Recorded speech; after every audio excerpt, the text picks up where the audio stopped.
Hi friends, എല്ലാവരും സുഖമായിട്ടിരിക്കുന്നു. ഞാനിന്ന് വന്നിരിക്കുന്ന ഒരു കപ്പ ബിരിയാണിയുടെ റെസിപ്പി ആയിട്ടാണ്. വളരെ ടേസ്റ്റി ആയിട്ടുള്ളൊരു ബിരിയാണിയാണിത്. ഞങ്ങളുടെ നാട്ടിലൊക്കെ കല്യാണത്തലേന്ന് വെക്കുന്നൊരു ബിരിയാണിയാണ്. വീഡിയോ കണ്ട് നോക്കിയിട്ട് ട്രൈ ചെയ്ത് നോക്കൂ കേട്ടോ. ഹായ് ഫ്രണ്ട്സ്, നമ്മളത് ചെയ്യാൻ പോകുന്ന ഒരു അടിപൊളി കപ്പ ബിരിയാണിയാണ്. നമ്മുടെ നാട്ടിലൊക്കെ എന്തെങ്കിലും പരിപാടികൾക്ക് തലേ ദിവസമാണ് കപ്പ ബിരിയാണി ഉണ്ടാക്കുന്നത്. അപ്പോൾ പല രീതിയിലും കപ്പ ബിരിയാണി ഉണ്ടാക്കും. ഇതിപ്പോൾ ഞങ്ങളുടെ നാട്ടിൽ ഉണ്ടാക്കുന്ന രീതിയാണ് ഞാൻ കാണിക്കാൻ പോകുന്നത്. അപ്പോൾ എന്തൊക്കെയാണ് വേണ്ടതെന്ന് നോക്കാം. അതിന് വേണ്ടിയിട്ട് ഞാൻ 1 കിലോ കപ്പ ഇവിടെ എടുത്ത് വെച്ചിട്ടുണ്ട്. 1 കിലോ കപ്പയ്ക്ക് 1/2 കിലോ എല്ലെന്നാണ് കണക്ക്. അപ്പോൾ അതുകൊണ്ട് 1/2 കിലോ എല്ല് ഞാനിവിടെ, എല്ലെന്ന് പറയുമ്പോൾ ഇതുണ്ട് ഇറച്ചിയും കൂടെ കൂടിയ ഇതാണേ, ഇങ്ങനെയാണ് എടുത്തിരിക്കുന്നത്. അപ്പോൾ ഈ ഒരു സൈസിൽ നമ്മൾ ഇത്തിരി വലുതായിട്ടാണ് മുറിച്ചിരിക്കുന്നത്, എടുത്ത് വെച്ചിട്ടുണ്ട്. പിന്നെ വേണ്ട സാധനങ്ങൾ ഞാൻ ഓരോന്ന് ചെയ്യുന്ന സമയത്ത് പറഞ്ഞുതരാം.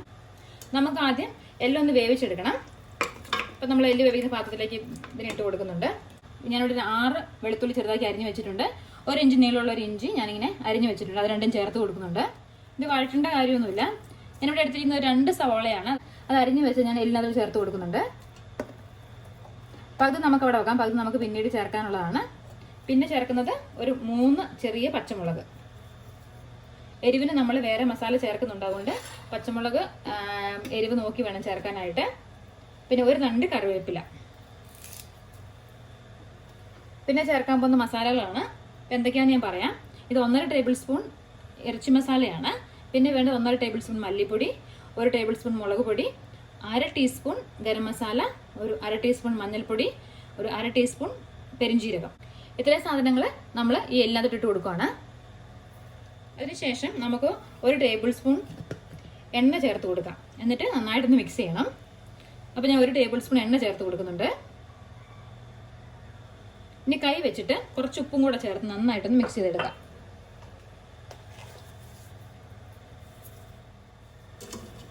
നന്നായിട്ടൊന്ന് മിക്സ് ചെയ്തെടുക്കുക.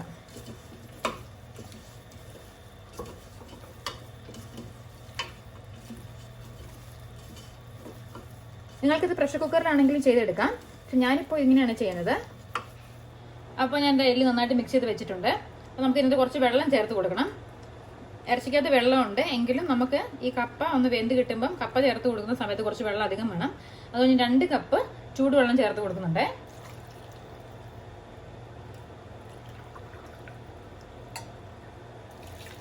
രണ്ട് കപ്പ് എന്ന് പറഞ്ഞാൽ 200 ml കപ്പാണ് കേട്ടോ. എല്ലൊന്ന് നന്നായിട്ട് വെന്ത് വരണം. എല്ലൊന്ന് പകുതി വേവാകുമ്പോൾ നമുക്ക് കപ്പയെ വേവിക്കാൻ വെക്കാം. അപ്പോൾ ഇതിവിടെ ഒന്ന് വേകട്ടെ. എല്ല് വേകുന്ന സമയത്ത് നമുക്ക് ബാക്കിയുള്ള കാര്യങ്ങൾ ചെയ്ത് വെക്കണം. അപ്പോൾ ഞാനിവിടെ 1/2 മുറി തേങ്ങ ഇവിടെ ചിരണ്ടി വെച്ചിട്ടുണ്ട്. അപ്പം നിങ്ങളുടെ അടുത്ത് ചെറിയ തേങ്ങ ആണെങ്കിൽ 1 തേങ്ങ തന്നെ എടുത്തോളൂ കേട്ടോ. അപ്പോൾ വലിയ തേങ്ങ ആയിരുന്നു, അതുകൊണ്ട് ഞാൻ 1/2 മുറി എടുത്തതേ ഉള്ളൂ.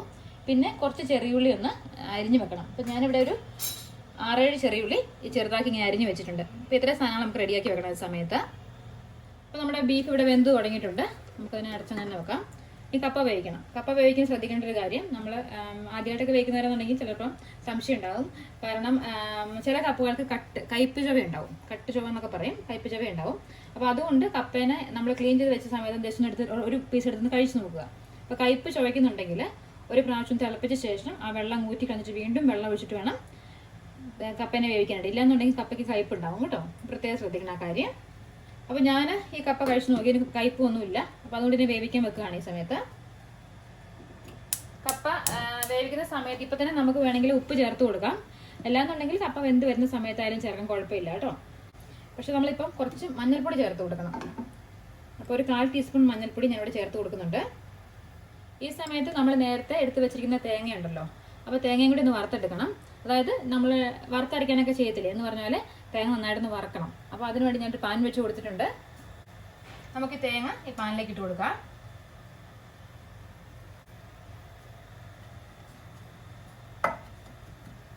ഒരു മീഡിയം ടു ലോ ഫ്ലെയിമിൽ ഇട്ടിട്ട് തേങ്ങ നന്നായിട്ട് വറുത്തെടുക്കുക. ഞാൻ പറഞ്ഞിരുന്നത് ഒരു വലിയ തേങ്ങ ആയിരുന്നു ഇത്, അതുകൊണ്ടാണ് ഇതിൻ്റെ 1/2 മുറി എടുത്തത്. ചെറിയ തേങ്ങ ഒക്കെ ആണെന്നുണ്ടെങ്കിൽ 1 തേങ്ങ തന്നെ എടുക്കണം ഇത്രയും കപ്പയ്ക്ക് കേട്ടോ. ഒരു ബ്രൗൺ ഷെയ്ഡ് ആകുന്നോളം വരെ വറുത്തെടുക്കുക. ചെറുതായിട്ട് ഇതിൻ്റെ കളറൊന്ന് മാറി വരുന്ന സമയത്ത് നമ്മൾ എടുത്ത് വെച്ചിരുന്ന ചെറിയുള്ളി കറിവേപ്പിലയും കൂടെ ചേർത്ത് കൊടുക്കാം. വേറെ മസാല ഒന്നും ചേർക്കേണ്ട ആവശ്യമില്ല. ജസ്റ്റ് ചെറിയുള്ളിയും ഇത് മാത്രം മതി, കറിവേപ്പിലയും മാത്രം മതി. അപ്പോൾ ഞാൻ നല്ല ഒന്ന് റോസ്റ്റ് ചെയ്തെടുക്കട്ടെ. അപ്പോൾ നമ്മുടെ തേങ്ങ നന്നായിട്ട് റോസ്റ്റായി വന്നിട്ടുണ്ട്. ഞാനതിനെ വാങ്ങിക്കഴിഞ്ഞാലും കുറച്ച് നേരം ഇളക്കി കൊടുക്കണം. കാരണം നമ്മുടെ പാനിന് നല്ല ചൂടുണ്ടല്ലോ. അപ്പോൾ അതുകൊണ്ട് ചിലപ്പോൾ അവിടെ ഇരുന്ന് ഞാൻ കരിഞ്ഞു പോകാൻ സാധ്യതയുണ്ട്. അപ്പോൾ അതുകൊണ്ട് നന്നായിട്ട് ഇളക്കി കൊടുക്കാം കേട്ടോ, കുറച്ച് നേരം കൂടെ. അല്ലെങ്കിൽ പ്ലേറ്റ് മാറ്റി വെച്ചാലും മതി, വേറൊരു പ്ലേറ്റിലേക്ക് മാറ്റി വെക്കാം. അപ്പോൾ ഞാൻ തേങ്ങയൊക്കെ വറുത്ത് മാറ്റി വെച്ചു. അപ്പോൾ നമ്മുടെ കപ്പയൊന്ന് എടുത്ത് നോക്കാം. അപ്പോൾ ഏകദേശം വെന്ത് തുടങ്ങിയെന്ന് തോന്നുന്നു. വെന്ത് തുടങ്ങി കഴിഞ്ഞാൽ നമുക്ക് ഉപ്പ് ചേർത്ത് കൊടുക്കണം. കപ്പ വെന്തിട്ടുണ്ട് കേട്ടോ. നമുക്ക് ഉപ്പ് ചേർത്ത് കൊടുക്കാം. ആവശ്യത്തിനുള്ള ഉപ്പ് ചേർത്ത് കൊടുക്കുക. എന്നിട്ട് ഒന്നും കൂടെ ഒന്ന് തിളച്ച ശേഷം നമുക്കിതിനെ ഡ്രെയിൻ ചെയ്തെടുക്കാം. കപ്പ വെന്തോന്ന് നോക്കാനായിട്ട് ജസ്റ്റ് ഒരു സ്പൂണിലൊന്ന് എടുത്തിട്ട് പതുക്കി അങ്ങനെ ഒന്ന് ഒരു കൈ വെച്ചിട്ടോ അല്ലെങ്കിൽ വേറൊരു സ്പൂൺ വെച്ചിട്ട് പതുക്കി ഒന്ന് പ്രസ് ചെയ്ത് നോക്കിയാൽ മതി. പെട്ടെന്ന് അതിന് പൊട്ടി വരുന്നതിന് അതിൻ്റെ അർത്ഥം കപ്പ വെന്തിട്ടുണ്ടെന്നാണ്. അപ്പോൾ നമ്മുടെ കപ്പ റെഡിയായി. ഞാൻ ആ തേങ്ങ വറുത്തത് അരച്ച് വെച്ചിട്ടുണ്ട്. അപ്പോൾ നമുക്ക് നമ്മുടെ ബീഫ് ഇതും എല്ലും വെന്ത് കിട്ടിയിട്ടുണ്ട്. ഞാൻ നോക്കിയായിരുന്നു. അപ്പോൾ എല്ല് വെന്തെന്ന് എങ്ങനെ അറിയുന്നത് വെച്ച് കഴിഞ്ഞാൽ നമ്മുടെ എല്ലേന്ന് ഇറച്ചി ഇങ്ങനെ ഊരി പോകും. അതായത് നമ്മളിങ്ങനെ പിടിച്ച് നോക്കുമ്പോൾ തന്നെ ജസ്റ്റ് ഇതിൽ നിന്ന് ഇങ്ങനെ ഊരിയെടുക്കാൻ പറ്റും. അതാണ് അതിൻ്റെ പരുവം. അപ്പോൾ ഇത് വെന്ത് വന്നിട്ടുണ്ട്. നമുക്ക് ഇതിനകത്തോട് നമ്മൾ നേരത്തെ എടുത്ത് വെച്ചിരുന്ന സവോള ഉണ്ടല്ലോ, പകുതി സവോള നമ്മൾ ഇട്ട് കൊടുത്തിട്ടുണ്ടായിരുന്നുള്ളൂ. അപ്പോൾ ആ സവോള ചേർത്ത് കൊടുക്കാവേ. ഇതൊരു 5 മിനിറ്റ് ഒന്ന് ഇരുന്ന് വേവട്ടെ. ഈ സവോള ഒന്ന് വെന്ത് വരുന്ന സമയം നമുക്കിതിനെ അടച്ചു വെക്കാം 5 മിനിറ്റും കൂടെ. നമ്മുടെ ബീഫിനകത്ത് കുറച്ച് വെള്ളം കുറവുണ്ട്. നമ്മളിങ്ങനെ വേവിക്കുന്നുണ്ട് കേട്ടോ, വെള്ളം ചേർത്ത് കൊടുക്കണ്ടേ. കുക്കറിലാണെങ്കിൽ വേണ്ട. അപ്പോൾ ഞാൻ ഒരു 1/2 ഗ്ലാസ് വെള്ളം ചേർത്ത് കൊടുക്കുന്നുണ്ട്. തിളച്ച വെള്ളമാണ് ചേർത്ത് കൊടുത്തത്. അപ്പോൾ നമ്മുടെ കപ്പ ചേർത്ത് കഴിയുമ്പം നന്നായിട്ട് വെള്ളം വേണം, ഇല്ലാന്നുണ്ടെങ്കിൽ അത് ടൈറ്റായി പോകും. അപ്പോൾ അതുകൊണ്ട് 1/2 ഗ്ലാസ് വെള്ളമോട് ഞാൻ ചേർത്ത് കൊടുത്തു. അപ്പോൾ നമ്മൾ വെള്ളവും കൂടെ ചേർത്ത് കൊടുത്തു. വെള്ളം ഇത്തിരി ഉണ്ട് കണ്ടോ. അപ്പം വെള്ളം കുറച്ച് കൂടിപ്പോയെന്ന് വിചാരിക്കേണ്ട, കാരണം നമ്മൾ കപ്പയാണ് ചേർക്കാൻ പോകുന്നത്.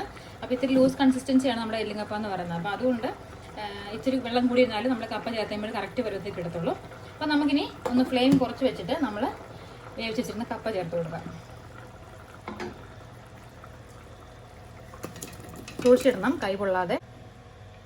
ഇനി നമ്മൾ ഇതിൻ്റെ മുകളിലോട്ട് നമ്മൾ നേരത്തെ അരച്ച് വെച്ചിരിക്കുന്ന തേങ്ങ ചേർത്ത് കൊടുക്കുവാണേ.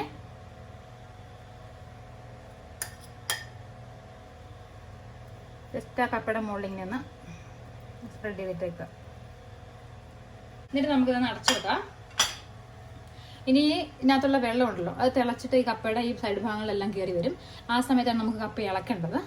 അപ്പോൾ ഇത് ഒരു ലോ ടു മീഡിയം ഫ്ലെയിമിൽ ഇട്ടിട്ട് നമുക്കിത് അടച്ചു വെക്കാം. ഇത് കണ്ടോ, നമ്മുടെ കപ്പ നന്നായിട്ട് തിള കയറി വന്നിട്ടുണ്ട്. അപ്പോൾ നമുക്കിതിനെ ഒന്ന് മാറ്റി കൗണ്ടർ ടോപ്പിലേക്ക് വെക്കാം. നന്നായിട്ട് ഇളക്കിയെടുക്കണം, നന്നായിട്ട് കപ്പേനെ ഉടച്ചെടുക്കണം. അതാണ് അതിൻ്റെ പരുവം. അപ്പോൾ ഞാനിത് ഇളക്കുന്നത് എൻ്റെ ഈ ചപ്പാത്തി പരത്തുന്ന കോലും കൊണ്ടാണ്.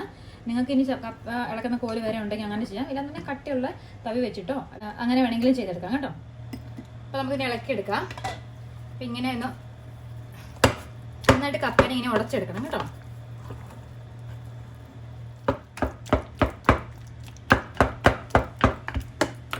അപ്പോൾ നമ്മുടെ കപ്പ ബിരിയാണി നന്നായിട്ട് ഇളക്കി. ഇതാണ് എൻ്റെ പരുവം. ഇത്തിരി വെള്ളം കൂടുതൽ പോലെ തോന്നുന്നുണ്ടെങ്കിൽ പേടിക്കേണ്ട. ഇത് നല്ല ചൂടുണ്ട്. ഇപ്പോൾ ഇതിന് തണുത്ത് കഴിയുമ്പോൾ അതിൻ്റെ കറക്റ്റ് കൺസിസ്റ്റൻസി കിട്ടും നമുക്ക്. അപ്പോൾ ഇതാണ് എൻ്റെ പരുവം. അപ്പോൾ ഇതിൻ്റെ കോമ്പിനേഷൻ എന്ന് പറയുന്നത് ഒരു നാരങ്ങ അച്ചാറും പിന്നെ സവോള വെച്ചിട്ട് നമ്മളൊരു ചള്ളാസ് ഉണ്ടാക്കും. അതാണ് അതിൻ്റെ കറക്റ്റ് കോമ്പിനേഷൻ കേട്ടോ. അതിൻ്റെ കൂടെ ഉണ്ടാക്കി കഴിക്കണം, നല്ല ടേസ്റ്റാണ്. അപ്പോൾ ഇഷ്ടപ്പെട്ട് വിശ്വസിക്കുകയാണ്. ഇത് പല രീതിയിൽ ചെയ്യുന്നവരുണ്ട് കേട്ടോ. നമ്മുടെ നാട്ടിൽ കല്യാണങ്ങളൊക്കെ ചെയ്യുന്ന രീതിയാണ് ഞാൻ കാണിച്ചത്. അപ്പോൾ ഇഷ്ടപ്പെട്ടെങ്കിൽ ഈ വീഡിയോ ലൈക്ക് ചെയ്യാനും ഷെയർ ചെയ്യാനും മറക്കരുത്. നിങ്ങൾ ഈ ചാനൽ സബ്സ്ക്രൈബ് ചെയ്തില്ലെങ്കിൽ തീർച്ചയായിട്ടും സബ്സ്ക്രൈബ് ചെയ്യണം. വീണ്ടും ഒരു വീഡിയോയിൽ കണ്ടുമുട്ടാം. അതുവരേക്കും ബൈ ബൈ, ടേക്ക് കെയർ.